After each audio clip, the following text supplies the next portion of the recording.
வணக்கம். இன்றைய தலைப்புச் செய்திகள். உலகில் 80% டிஜிட்டல் பரிவர்த்தனைகள் இந்தியாவில் இபி மூலம் நடைபெறுகிறது என பிரதமர் நரேந்திர மோடி சைப்ரஸில் நடைபெற்ற கூட்டத்தில் பெருமிதத்துடன் தெரிவித்தார். சொத்து குவிப்பு வழக்கில் திமுக எம்பி ராசா உள்ளிட்டோருக்கு எதிராக வரும் ஜூலை 23ஆம் தேதி குற்றச்சாட்டு பதிவு செய்யப்படும் என சென்னை சிறப்பு நீதிமன்றம் அறிவித்துள்ளது. அன்றைய தினம் குற்றம் சாட்டப்பட்ட ராசா உள்ளிட்ட அனைவரும் நேரில் ஆஜராக வேண்டும் என உத்தரவிட்டுள்ளது.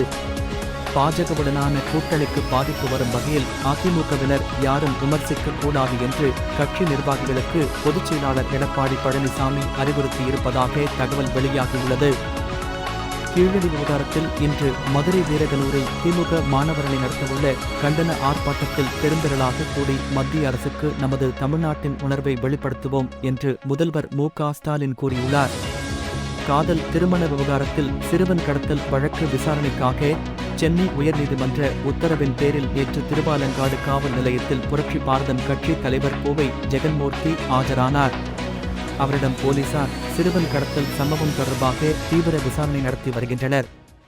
மேலும் விரிவான செய்திகளுக்கு அரசியல் ராஜ்யம் மின்னிதழை படியுங்கள்.